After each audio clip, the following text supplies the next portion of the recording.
o una cianosis generalizada.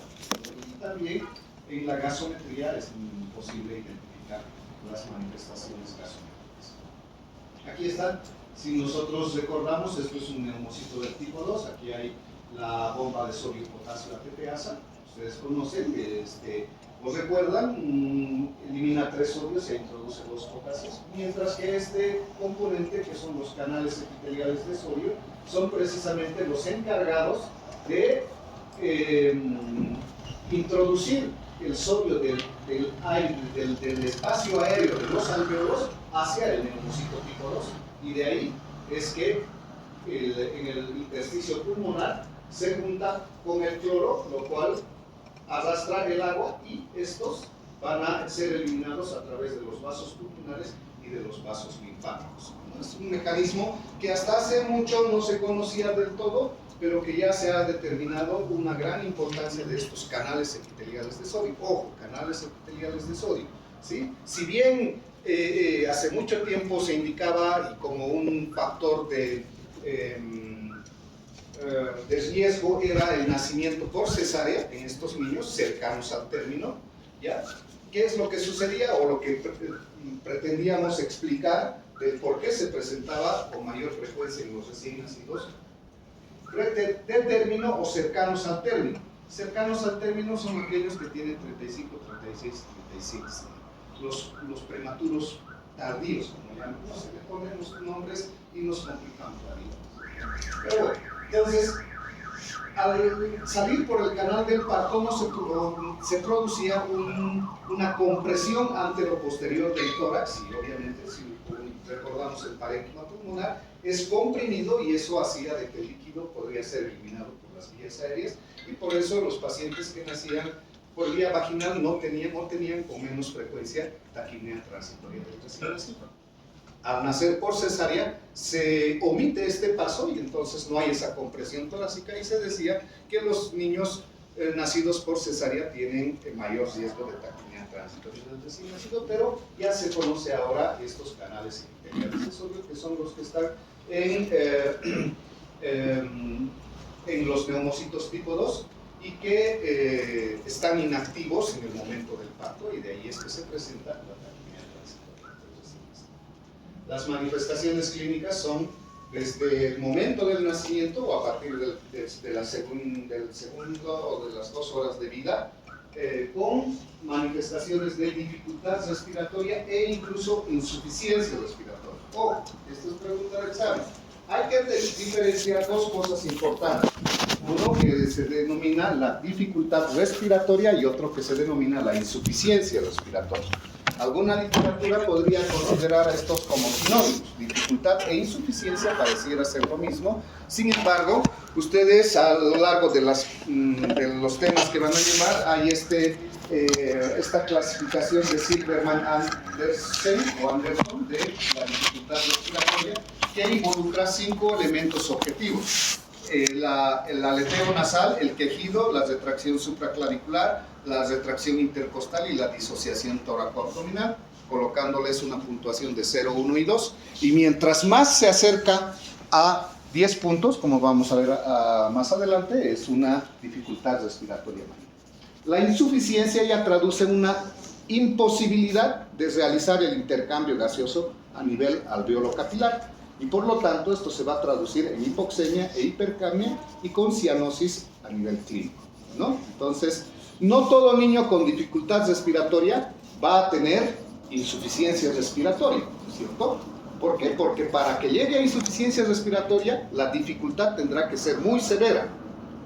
Pero aquel niño que tiene insuficiencia respiratoria definitivamente tiene que tener dificultad respiratoria. Bueno, una dificultad respiratoria leve no se acompaña de insuficiencia, no se acompaña de cianosis. Bueno, eso es importante de conocer. Entre las 6 y las 8 horas el cuadro clínico puede agravarse, a las 12 a 14 horas hay una rápida mejoría de todos los síntomas y desaparece con una respiración superficial entre el tercero y el cuarto día. Por eso es transitorio y no necesitamos nada más que realizar un tratamiento sintomático con oxígeno adicional. Sin embargo, es necesario confirmar el diagnóstico, y para ello, aparte de la clínica, vamos a tener nosotros hallazgos radiológicos. Fíjense, el refuerzo de la trama broncovascular o periilia, presencia de líquido pleural, derrame en las cisuras, que se denomina cisuritis, hiperinsuflación y un patrón retículo granular que puede ser difuso o puede ser localizado dependiendo de la gravedad. Miren algunos ejemplos de la taquipnea del recién nacido. Aquí pareciera un patrón como si fuera un sol naciente o algo así. Fíjense, hay un corazón peludo, ¿no es cierto? De la misma manera, en esta otra radiografía hay la hiperinsuflación de los campos pulmonares, donde observamos, miren, 1, 2, 3, 4, 5, 6, 7, 8, 9, casi 10 espacios intercostales. Y hay una separación entre los espacios entre costilla y costilla. E incluso en algunas radiografías se podría ver como que se estuviese herniando parte del parénquima pulmonar a través de las costillas, como se logra ver en alguna de estas radiografías. Miren esta, donde está la flecha, hay una línea, no sé si es que se logra ver desde más allá, pero sí, hay una línea ya blanquecina acá, esta, horizontal, que no corresponde a lo que es la costilla en este caso, es una línea horizontal, y esto es el límite entre el lóbulo superior y el lóbulo medio por la presencia de líquido en la cisura, lo que denominábamos hace rato cisuritis, que es una manifestación radiológica casi patognomónica de lo que es taquipnea transitoria del recién nacido. Ya, aquí hay incremento de la trama broncovascular, ¿no es cierto? Y la cisura en la flecha negra. Acá, fíjense, este paciente, y después de ofrecerle un poco de oxígeno, unos días después, desaparece y se encuentra una radiografía completamente normal. Bien, mire, un flujograma para evaluar la taquipnea transitoria del recién nacido es necesario conocer la historia clínica incompleta para hacer énfasis en los antecedentes obstétricos y en la exploración física. Los antecedentes obstétricos, dice, una madre con diabetes, mellitus, asma, que tenga un parto pretérmino, cercano al término, un nacimiento por cesárea. Miren los factores de riesgo. En la exploración física, una taquipnea más allá de 60, dificultad respiratoria de grado variable, cianosis en los casos graves, campos pulmonares sin estertores crepitantes y una saturación que puede ser variable, disminuyendo incluso hasta menos de 80%. Bueno, en este caso podríamos realizar exámenes de laboratorio y de gabinete. De laboratorio una gasometría y un hemograma que puede ser normal, la gasometría puede ser normal o tener alteraciones en la presión parcial de oxígeno y de CO2, donde si es positivo a esto, estaríamos frente a una taquipnea transitoria del recién nacido. Y los signos radiológicos que ya los hemos mencionado, incluyendo la cisuritis, que pareciera ser algo patognomónico de la taquipnea transitoria. El manejo es sencillo, es solamente esperar, hay que darle la alimentación al paciente, o no sé, ofrecerle un poco de oxígeno adicional, dependiendo de la saturación de oxígeno, pero como no dura a lo largo del tiempo y es transitoria, incluso dura entre las 24 y 48 horas, no debería ser sujeto al uso de antibióticos. ¿Por qué? Porque la etiología claramente no es infecciosa y por lo tanto los antibióticos en la taquipnea transitoria no estarían indicados. Enfermedad de membrana hialina, una de las más frecuentes, como ustedes han visto, es más del 56%. Esta es denominada síndrome de dificultad respiratoria del tipo 1, o del sí, ¿no es cierto? Déficit. Se debe al déficit de surfactante, que tiene como factores de riesgo, muchos de ellos, incluidos como mayor factor de riesgo la prematurez. El prematuro, además del pequeño para la edad gestacional, viene a ser el factor mucho más frecuente de factor de riesgo para que se presente la enfermedad. Ahí podemos sumar el hecho de que la madre sea diabética, el hecho de que el paciente, el recién nacido, sea varón, de que sea el segundo gemelar, incrementa el riesgo, de que haya tenido el antecedente de un hermanito que haya tenido enfermedad de membrana hialina. Esos factores adicionales que están anotados en la historia clínica, que entre paréntesis nos odiamos hacer, ¿no es cierto? Todos los internos odiamos hacer. Me ha tocado, les va a tocar, o sea que van a odiar hacer historias clínicas. Es necesario ya pedir los antecedentes porque eso va sumando y sumando cada uno de los elementos para hacer el diagnóstico. ¿Ya? El surfactante es un componente secretado por los neumocitos tipo 2 y que esto disminuye la tensión superficial. Entiéndase la tensión superficial como la presión necesaria para mantener las moléculas unidas. Esa es la tensión superficial. Por ejemplo, si vemos un grifo de agua relativamente abierto, nosotros vamos a ver que cada cierto tiempo va a ir cayendo una gotita de agua. ¿Por qué tiene la forma de gotita de agua? Porque el agua tiene una tensión superficial muy elevada, que hace que las moléculas de agua se mantengan juntas. ¿Ya? Esa es la tensión superficial. ¿Y qué es lo que hace el surfactante? Disminuye esta tensión superficial. ¿Ya? A nivel alveolar, ¿qué es lo que sucede? El alveolo, la tensión superficial del alveolo trata de mantener al alveolo colapsado. Y eso es lo que sucede in útero. Pero una vez que se producen las respiraciones, el alveolo tiene que distenderse y colapsarse parcialmente en la expiración. Si inspiramos, se distiende; si expiramos, se colapsa parcialmente, ¿no es cierto? Pero si no hay tensión surfactante, esta tensión superficial aumenta y el alveolo se colapsa totalmente. Y para que nosotros volvamos a distender el alveolo, necesitamos la misma fuerza inicial de la primera respiración. Con la primera respiración nosotros metemos aire y el alveolo se distiende. La primera expiración, el alveolo se colapsa, pero no totalmente. Si fuera que se colapsa totalmente, entonces la segunda respiración necesita la fuerza inicial para realizar esta distensión. Y eso hace de que el paciente necesite mayor fuerza, mayor energía, y por eso es que se van a presentar todos los signos de dificultad respiratoria, porque cada respiración es un inicio. Si hacemos una analogía, en época de carnavales se nos hace difícil insuflar un globo, ¿no es cierto? Pero en la 10ª insuflada del globo, como que ya es sencillo. Es más o menos así lo que sucede con los alveolos.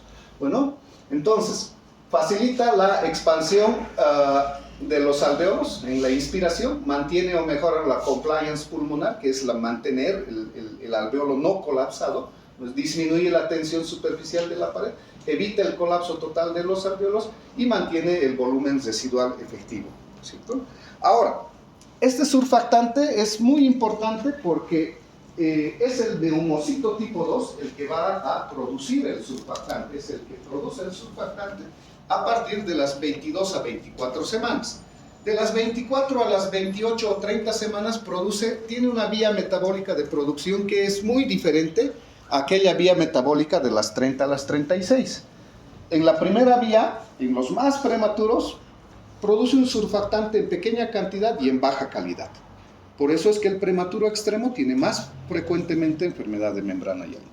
La vía metabólica mejora y a las 30-32 semanas empieza una producción de surfactante de mejor calidad. Entonces, el tener el surfactante en cantidad y en calidad adecuada evita el colapso de los alveolos. Mientras más prematuro sea, hay mayor probabilidad de enfermedad de membrana hialina. Por lo tanto, la relación es inversamente proporcional a la edad gestacional. Menos edad gestacional, más presencia de la enfermedad de membrana hialina. ¿Ya?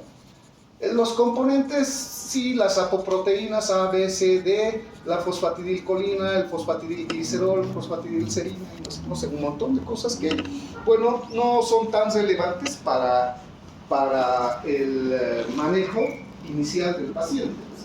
No, el objetivo de las clases en 5º año, sobre todo de la subespecialidad de neonatología, es no que dominen, ¿no es cierto? Y obviamente las preguntas tampoco van a ir al detalle muy finito de lo que es la neonatología. Pero el hecho de que sí sepamos de que tienen componentes que pueden ser fácilmente rastreables en el líquido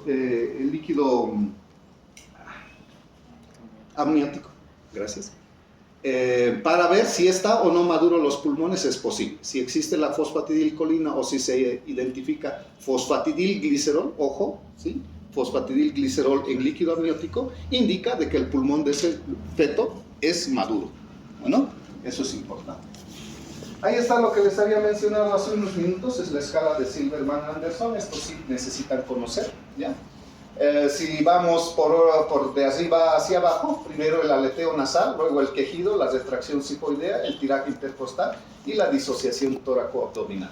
Puntuaciones, como les decía, de 0, 1 y 2, obviamente 2 cuando son muy marcados todos los síntomas, y la clasificación o el puntaje, 0 cuando no hay nada, 1 al 4 es dificultad leve, 5 al 7 moderada, 8, 9 y 10 dificultad respiratoria severa. Entonces, y esto no es solo para la enfermedad de membrana hialina, sino para toda la patología pulmonar o para toda la patología neonatal que involucra los pulmones y que tiene dificultad respiratoria. También les había mencionado estos factores de riesgo, miren, acá, diabetes mellitus, sexo masculino, edad gestacional menor a las 32 semanas, son factores de riesgo que aumentan la probabilidad de enfermedad de membrana hialina. ¿Por qué la diabetes mellitus? La madre con diabetes produce harta insulina. La insulina atraviesa la barrera hematoplacentaria y llega al bebé y disminuye la glicemia del feto. El componente básico para la producción de surfactante es glucosa. Entonces, si el feto tiene muy baja la glucosa, va a producir menos surfactante o surfactante de baja calidad. ¿Por qué el masculino? La testosterona compite con la vía metabólica de producción del surfactante. Entonces, por eso es más frecuente en el masculino. ¿Y por qué reducen estos factores el riesgo? Esto también es importante conocer. Miren, madres fumadoras, hipertensión arterial materna, ya sea inducida por el embarazo o previa al embarazo, ruptura prematura de membranas, corticoides antenatales, esto lo vamos a ver, retardo del crecimiento intrauterino y el parto vaginal y la edad gestacional mayor. Todos estos factores que reducen el riesgo de enfermedad de membrana hialina producen un estrés en el feto, ¿ya? Que la madre consuma cocaína, que la madre consuma alcohol, que la madre consuma marihuana o fume, o que tenga hipertensión, ruptura prematura de membranas, corioamnionitis, eso produce en el feto estrés. Y la hormona del estrés es cortisol. El cortisol es un corticoide endógeno que llega al neumocito tipo 2, lo madura y produce mejor calidad de surfactante. Sencillo. Bueno, así de sencillo. Ahí está, miren, el metabolismo del neumocito, el tipo 2 es una célula alveolar, el metabolismo del surfactante que les decía, y todo lo que hemos hablado está determinado cómo es que se coloca, cómo es que se produce dentro del neumocito tipo 2 y migra a través de el citoplasma del neumocito y finalmente se libera en cuerpos laminares o lamelares, como quieran, y se coloca en la bicapa de surfactante alveolo o espacio aéreo. No es tan complicado. Las manifestaciones clínicas son de dificultad respiratoria, como les había mencionado, asociado a un murmullo vesicular disminuido y un diámetro antero-posterior del tórax también disminuido. Bueno, entonces, como que la dificultad respiratoria más una disminución del murmullo vesicular en la auscultación podría hacernos sospechar de enfermedad de membrana hialina. Es necesario para el diagnóstico la evolución clínica, la radiografía de tórax y los gases arteriales y el equilibrio ácido-básico. En el caso de la radiografía de tórax hay sí un signo patognomónico que se llama imagen en vidrio esmerilado o imagen en vidrio despulido. Es un infiltrado retículo granular difuso. Este infiltrado puede tener 4 o 5 fases, ¿ya? Desde ser muy leve y periilia hasta ser muy extenso y tener completamente radiopaco y sin definir ni diferenciar los campos pulmonares de lo que es la silueta cardíaca. En los casos severos es lo que denominan los radiólogos es un pulmón blanco. Entonces, eso ya traduce un grado 4 o grado 5 de una escala de radiología que se maneja, ¿no es cierto? El broncograma aéreo es posible encontrar en la enfermedad de membrana hialina, por eso es que cuando llevemos neumonía o infecciones respiratorias bajas, entre ellas neumonía, vamos a hablar de lo que es el broncograma aéreo, cómo se produce, y también indicamos ahí de que el broncograma aéreo es una manifestación radiológica casi patognomónica de neumonía. ¿Por qué casi? Porque también se presenta en la enfermedad de membrana hialina. Bueno, es más, si yo tengo enfermedad de membrana hialina y hago el diagnóstico diferencial con neumonía neonatal por estreptococo del grupo B, las manifestaciones clínicas, radiológicas y gasométricas son muy parecidas entre ambos. Por lo tanto, el manejo tendrá que ir para estas dos patologías.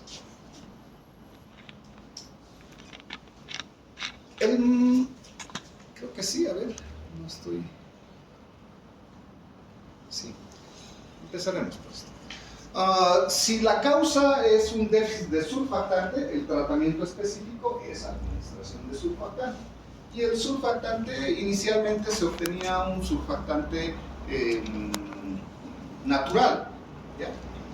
Se obtenía de los pulmones de los recién nacidos fallecidos, pero tenía algunos problemas. Uno, que necesitabas gran cantidad de pulmones para obtener una pequeña muestra y darle al paciente. Y otro, que una vez que administrabas había la posibilidad de enfermedad de injerto contra huésped. Entonces, una reacción inmunológica, ¿por qué? Porque tenía todos los componentes de todo ese pool de surfactante que se obtenía de varias personas, varios hombres.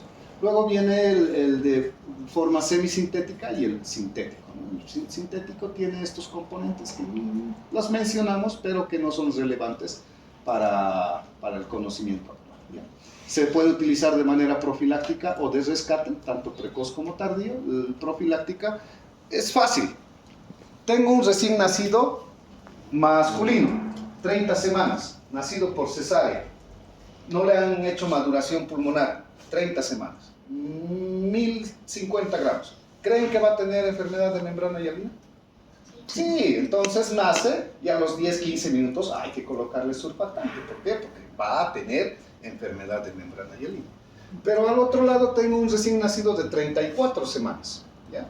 No ha recibido maduración, es mujercita, nace, no tiene ningún síntoma respiratorio, pero a lo largo de los 2, 4, 6 horas empieza con dificultad respiratoria. Saco una radiografía, vidrio esmerilado, diagnóstico, enfermedad de membrana hialina. ¿Qué tengo que hacer? Rescatar a ese paciente administrándole surfactante con la técnica de rescate. Bueno, la técnica no es necesaria saberla, lo que sí, los resultados. Miren, a los 20 minutos de vida, presurfactante, y a la hora y media después de administrado el surfactante. Hay una clara, un claro cambio en lo que es la imagen a nivel de los pulmones, ¿no es cierto? Y esto, si ustedes se fijan, es un grado severo. ¿Podrían ustedes aquí diferenciar pulmones y corazón? No, no es cierto. Entonces, eso es el grado severo de enfermedad de membrana hialina. Las complicaciones: neumotórax, hemorragia pulmonar, ductus arterioso persistente, hemorragia intraventricular, hipertensión pulmonar persistente del recién nacido, infecciones o sobreinfecciones, displasia broncopulmonar y retinopatía de la prematurez, que estos son consecuencias de la terapia que nosotros utilizamos para enfermedad de membrana hialina. ¿Está más acá? No. En ocasiones no es suficiente el uso simple de surfactante, porque hay que administrar oxígeno adicional al paciente, y en este caso existen varias técnicas para la administración de surfactante, que van desde puntas nasales, casco cefálico, CPAP o CPAP nasal, que ustedes han debido escuchar o ya conocen, y finalmente la ventilación mecánica, ¿no es cierto? Y la ventilación mecánica puede producir dos complicaciones, ¿ya? Por la toxicidad mediada por el oxígeno. Los radicales libres de oxígeno son tóxicos y pueden producir manifestaciones crónicas, complicaciones crónicas. Dos de ellas son importantes: la displasia broncopulmonar, que la vamos a ver, y otra es la retinopatía de la prematurez. Bueno, esto porque se produce un incremento de la presión, un barotrauma, un incremento del volumen producido por la ventilación mecánica, el volutrauma y la lesión que se produce en los alveolos terminales, en los bronquiolos terminales, y se produce lo que denominamos atelectrauma, que es como que la ruptura de los tabiques interalveolares, y finalmente se hace un alveolo gigante que tiene muy poca superficie para el intercambio gaseoso. Otro síndrome es el SAM, el famoso síndrome de aspiración meconial. Ustedes conocen el meconio, miren, es la primera deposición del recién nacido, que tiene una serie de componentes que es necesario conocerlos porque algunos de ellos van a entrar en juego en el mecanismo fisiopatológico de la enfermedad. Secreciones intestinales, glucoproteínas, lípidos, pigmentos biliares, células descamadas de la piel, líquido amniótico, células descamadas del intestino, mucina gastrointestinal, tiene enzimas pancreáticas. Los pigmentos biliares y las enzimas pancreáticas entran en juego en la fisiopatología. Hay pelo, lana, ¿no es cierto? Entonces, es de color negro o verde oscuro, es espeso, es coherente, adhesivo, ¿no es cierto? Se forma a partir del tercer o cuarto mes de la gestación. O sea que un prematuro es posible de que tenga liberación de meconio en el momento del parto, previo al parto, sí, puede ser, pero es muy poco probable. Lo más frecuente que se observa es que la posmadurez venga a ser el factor de riesgo más frecuente en el síndrome de aspiración meconiana. ¿Ya? El flujo del meconio, si ustedes se fijan, es como si fuera el flujo de líquido amniótico. Por lo tanto, ingresa a las vías aéreas, en ocasiones incluso hasta las vías aéreas inferiores. ¿Ya? Hay que diferenciar dos cosas.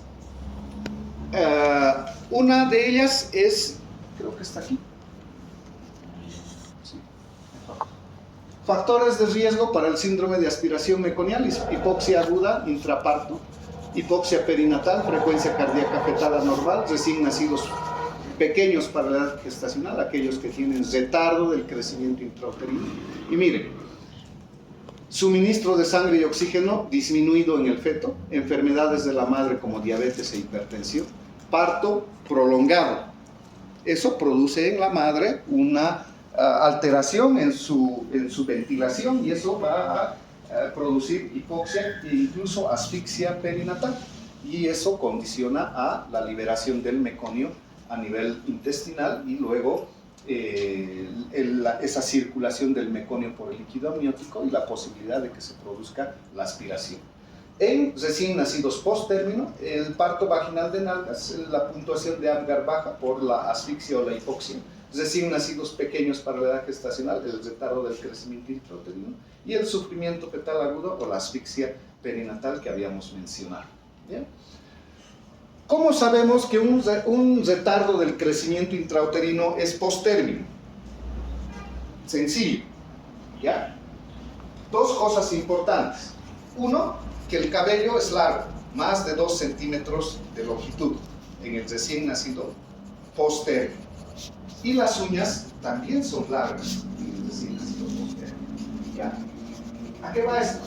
Que cuando el paciente tiene liberación de meconio, que tiene larga data, porque puede liberar el meconio 10 minutos antes del parto, y eso no significa de que va a tener aspiración de meconio, pero si tiene liberación de meconio in útero de larga data, la piel se tiñe de amarillo, el cordón se tiñe de amarillo verdoso, las uñas se tiñen de amarillo verdoso y el cabello se tiñe de amarillo verdoso. Eso nos indica de que nuestro recién nacido es postmaduro y que el meconio ha sido liberado horas antes al parto, y por eso es que ha logrado teñir las uñas, teñir la piel, teñir el cordón y el cabello. Por lo tanto, eso nos obliga a descartar lo que habíamos mencionado, o que les menciono ahora, la diferencia entre lo que es líquido amniótico teñido de meconio versus síndrome de aspiración meconial. No es lo mismo.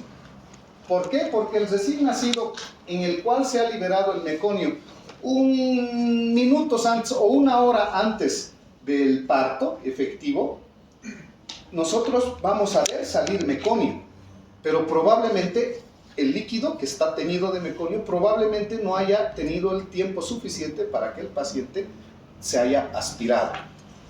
Bueno, por lo tanto, existe síndrome de aspiración meconial con líquido amniótico teñido de meconio, pero puede no existir síndrome de aspiración meconial, o sea, líquido amniótico teñido de meconio sin síndrome de aspiración meconial. Bueno, si no se ha aspirado y el meconio está teñido, no hay síndrome de aspiración meconial. Eso es importante. Ahora, todos los factores van a producir un mayor paso del meconio por la asfixia, que va a incrementar a la motilina produce un incremento del tránsito intestinal, el parasimpático libera el esfínter anal y la liberación del meconio inútero, y eso hace de que se presente la aspiración mecónica, ¿no? ¿Qué es lo que produce? Obstrucción de la vía aérea, disminución de la distensibilidad pulmonar y daño del parénquima. Lo que está mencionado en esta diapositiva como mecanismo fisiopatológico: obstrucción mecánica, parcial o completa, neumonitis química e inactivación del surfactante. La obstrucción mecánica parcial va a producir atrapamiento aéreo, que finalmente puede terminar en un neumotórax. Mientras que la obstrucción mecánica completa va a producir microatelectasias en nuestro paciente.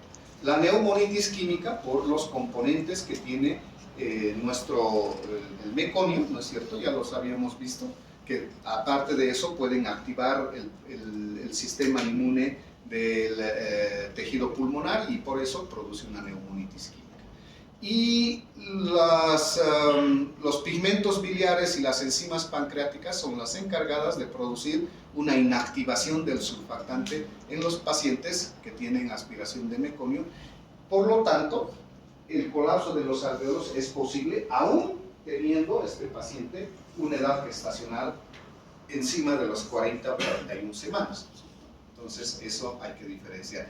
Y en realidad, como parte del tratamiento de la aspiración de meconio, incluiría incluso la administración de surfactantes.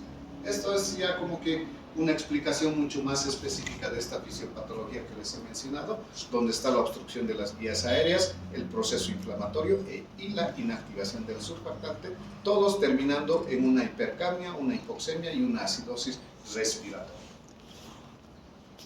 Híjole, ¿qué ha pasado? Pero yo con mis lentes leo, no sé. Pero les voy a decir, también con tantas dioptrías, leería desde aquí hasta el edificio del frente.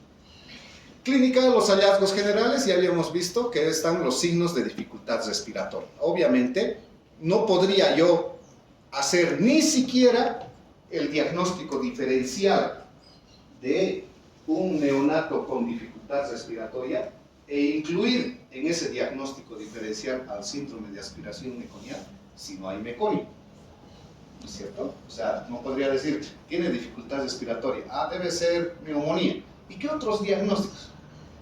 Aspiración de meconio. No podría, ¿por qué? Porque no hay meconio. Bueno, eso es importante.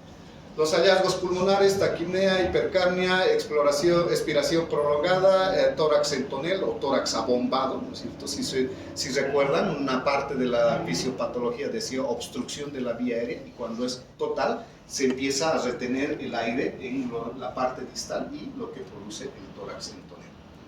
También está mal esto. Clínica, radiología. La radiología es también como que parches algodonosos. Hay que hacer una gasometría arterial que va a tener hipoxemia, hipercapnia y algunos otros exámenes. Patognomónico, patrón en panal de abeja. Bueno, en neonatología como que hay, bueno, en pediatría en realidad hay muchos síntomas o signos patognomónicos. Triángulo de Filatov. El que me dice le pongo 100. Líneas de Pastia. Bueno, están empezando, ¿no es cierto? Neumatosis intestinal, enterocolitis necrotizante. Vidrio esmerilado, enfermedad de membrana hialina. Panal de abejas, síndrome de aspiración meconial. Broncograma aéreo, neumonía, o en los prematuros tal vez sea enfermedad de membrana hialina. Entonces hay algunos signos radiológicos que son patognomónicos, ¿no es cierto? El signo de la doble burbuja, a ver los que ya han llevado habilidades. Doble burbuja. Atresia duodenal, ¿no es cierto? Atresia duodenal. El signo de la burbuja, de una sola burbuja. Hipertrofia congénita del píloro. Algunas cositas que son. El signo de la escalera, obstrucción intestinal, y así. Nos gusta a nosotros, ¿no? Y si no sabemos, ¿qué le ponemos de nombre? Idiopático. El término idiopático traduce la ignorancia del médico. Menos mal, no nos quedamos ahí, ¿no es cierto? Porque hace unos años las petequias que aparecían en aquellos pacientes con plaquetas bajas se llamaban púrpura trombocitopénica idiopática, ¿no es cierto? Se llamaba así, ahora ya se llama púrpura trombocitopénica inmune. Ya sabemos que tiene un etiología. Por eso es que no nos quedamos así, siempre vamos como que aumentando nuestro conocimiento. Aquí sí, diagnóstico diferencial sí podría ser una cardiopatía congénita, dificultad respiratoria, ¿ya? Hipertensión pulmonar persistente, hernia diafragmática congénita y neumotórax. El manejo. Acá tal vez vamos a ir directamente a la explicación de lo que tiene que ser el manejo del síndrome de aspiración meconiana. Si el recién nacido está vigoroso, tiene buena frecuencia cardíaca, 120, buen tono muscular, llanto intenso, buen esfuerzo respiratorio, lo que hay que hacer es secar, calentar, estimular y posicionar. Nada más, ¿ya? Tal vez un toilet orofaringeo, o sea, una limpieza de la orofaringe y de la hipofaringe con una perita o con una sonda de aspiración y nada más. Si el paciente está deprimido, tiene bradicardia, hipotonía, cianosis, pobre esfuerzo respiratorio, necesita intubación endotraqueal y aspiración del meconio a través del tubo.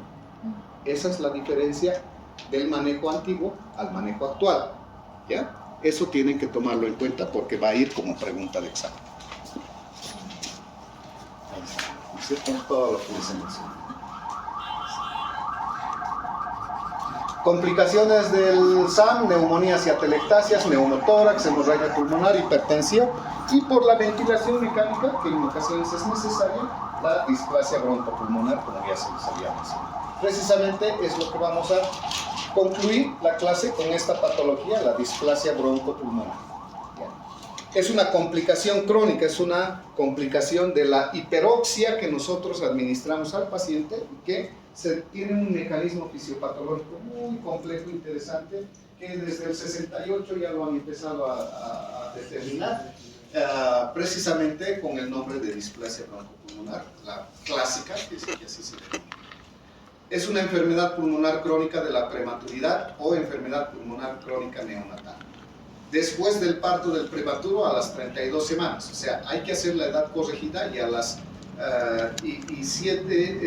4 semanas después de la edad de las 32 semanas podríamos hacer el diagnóstico. Necesita oxígeno suplementario con FiO2 más allá del 21%. Esta es la clasificación.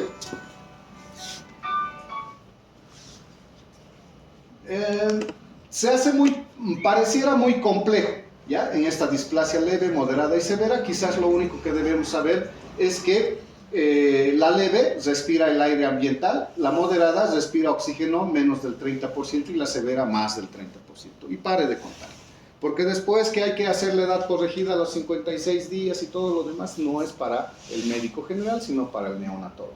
Incluso ni los pediatras a veces, híjole, como que no manejamos bien esa terminología. Bueno, lo que sí es necesario es conocer la fisiopatología de la displasia broncopulmonar. Hay una nueva displasia pulmonar y la displasia broncopulmonar clásica. Después del parto hay factores como la infección, la ventilación mecánica, factores genéticos, el uso de surfactante, el incremento del uso de oxígeno, la persistencia del conducto arterioso, pueden producir a una simplificación alveolar y una vasculatura pulmonar anómala, una neovascularización que produce unos vasos anómalos aberrantes que luego se hacen mucho más rígidos y con poca distensibilidad y que el intercambio gaseoso alveolo-capilar es más difícil de realizar. Ahí está explicado. Los factores de riesgo acá arriba producen la lesión pulmonar. El proceso inflamatorio coadyuva a esta lesión pulmonar. Hay incremento de las citoquinas proinflamatorias. Hay una deficiencia de surfactante, fallo en la génesis de los alveolos, hay una vasculogénesis y una alveologénesis muy aberrante, como les había dicho, y finalmente la reparación es anómala y se produce la displasia broncopulmonar. Una clásica y una nueva, que la única diferencia es que en la clásica son en prematuros en los que como que se mantienen más por los factores, o sea, se los maneja mejor porque tenemos mejores mecanismos, ¿no es cierto? Mejores estrategias para el manejo del recién nacido.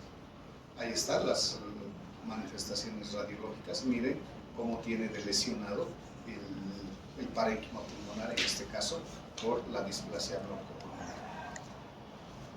Hablando de las patologías crónicas pulmonares, la displasia broncopulmonar es la más frecuente, pero podríamos encontrar algunas otras, ya como la hipertensión pulmonar, la broncoaspiración, las secuelas infecciosas de una neumonía o de un proceso séptico en nuestros pacientes.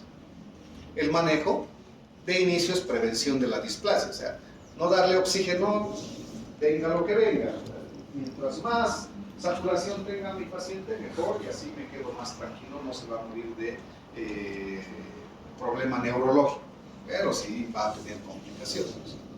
El manejo intrahospitalario, que tiene ya uso de medicación broncodilatadora, de medicación para evitar las apneas secundarias a la displasia broncopulmonar, y pues, fibrobroncoscopía, es necesario administrarle sus vacunas en el tiempo correcto, podríamos utilizar anticuerpos monoclonales contra el virus sincicial respiratorio y una serie de actividades que en realidad lo hacemos en la especialidad.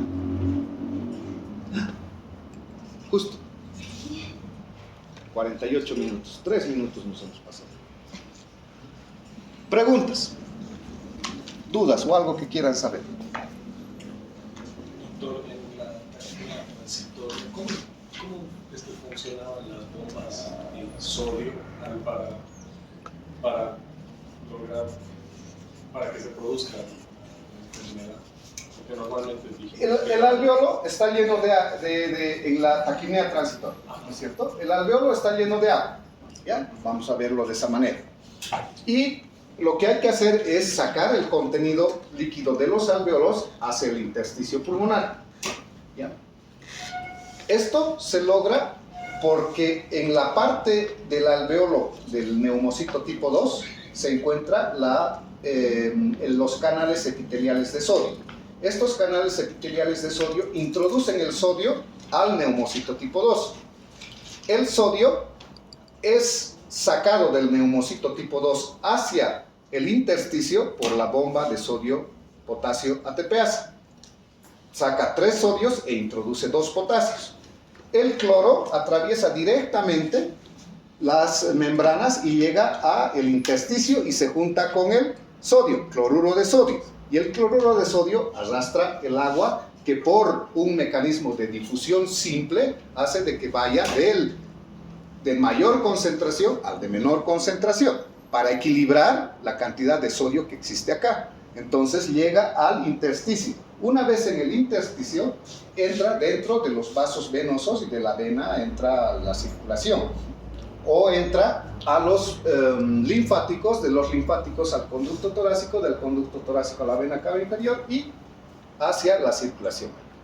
Entonces, eso es el mecanismo que normalmente sucede. Si no tienes canales epiteliales de sodio, no va a suceder eso y el líquido se va a quedar dentro del alveolo y vas a tener taquimia transitoria. ¿Por qué? No es que no va a tener nunca los canales epiteliales de sodio, solo que van a tardar en aparecer y en tener un efecto regular para que produzcan todo este mecanismo. ¿Ya?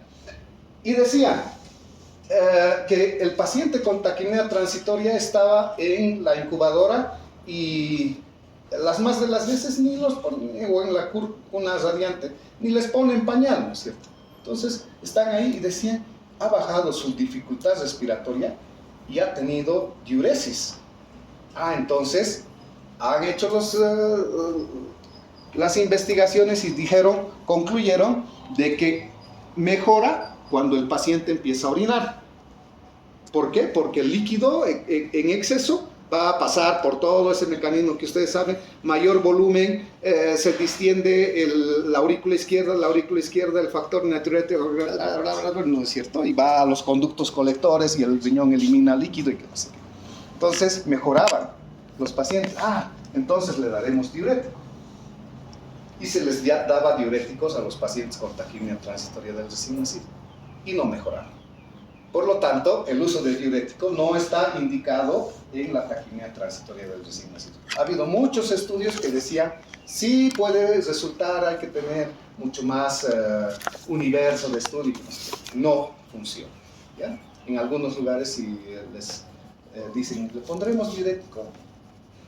No pasa. ¿Qué más? ¿Podría repetir, por favor, el manejo del paciente aspirado cuando está vigoroso? Ya, cuando no está vigoroso.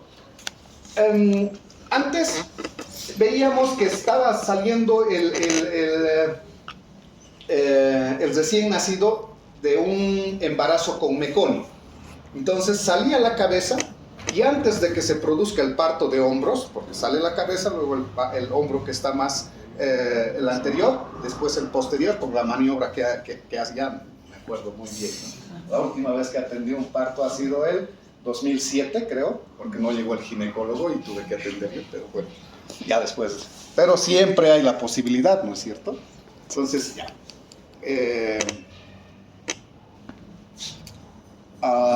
Me he perdido. Espérenme, cachito, me voy a organizar. He tomado café y eso hace de que... Ya, y antes de que se produzca el parto de hombros, había que intubar al paciente para que no se produzca con la primera respiración la migración del meconio que se encontraba en la vía aérea superior, que entre hasta la vía aérea inferior. Y eso, se colocaba el tubo endotraqueal y perfecto. Después de mucho tiempo de haber manejado así, se veía de que habían niños en los que no era necesario intubar porque no tenían aspiración de meconio. Lo que les decía hace rato, líquido amniótico teñido de meconio es una cosa y aspiración es cuando ya ha pasado. Porque incluso teniendo meconio bastantes horas previas al parto, existe un reflejo de la epiglotis donde si se produce un estímulo muy brusco, se produce la contracción de la glotis y el meconio no atraviesa a la vía inferior, aún teniendo meconio. Entonces ese paciente no va a tener aspiración. Entonces, ahora lo que se hace es, para evitar muchas intubaciones en los pacientes, se obtiene al recién nacido y se lo coloca en la mesa de manejo. Si el paciente está llorando, está con buen tono muscular, estará un poco cianótico o acrocianótico, sí, por la dificultad, ¿no es cierto? Pero la frecuencia cardíaca es buena, el tono muscular es bueno. Lo que hay que hacer es retirar todo lo posible de la orofaringe y de la hipofaringe con la perita de aspiración o con una sondita para aspirar todo el meconio que podría entrar. Y luego se maneja al recién nacido como si estuviese normal. ¿Por qué? Porque está vigoroso y no es necesario intubarlo, someterlo a todo eso y probablemente termine en ventilación mecánica sin necesidad. Pero si el niño no está vigoroso, el niño está deprimido, 80 de frecuencia, no se mueve, hipotónico, flácido, el esfuerzo respiratorio casi ausente, en ese caso sí ha habido aspiración de meconio. ¿Por qué? Porque eso está repercutiendo a el intercambio gaseoso y precisamente si no le llega sangre al corazón, el corazón deja de contraerse. Si no se contrae, no manda la sangre a la periferia, todo el sistema circulatorio, y por lo tanto todo se va. Hay cianosis, hipotonía, alteración del estado de conciencia, todo.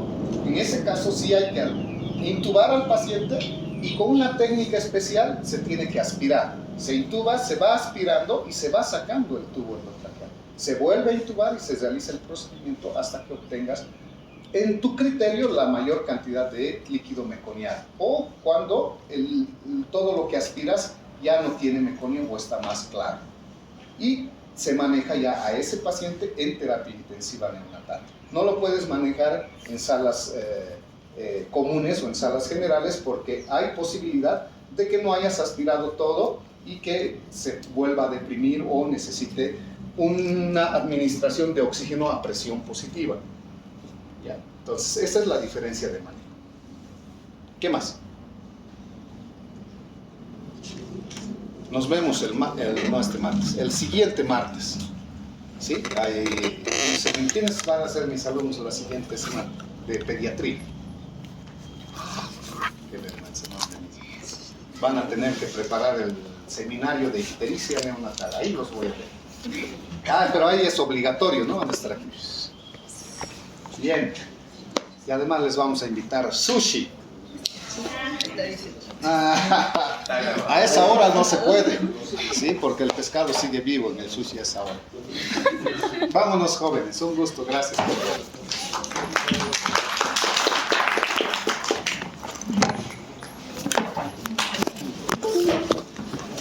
Hasta luego, Doc. Que les vaya bien.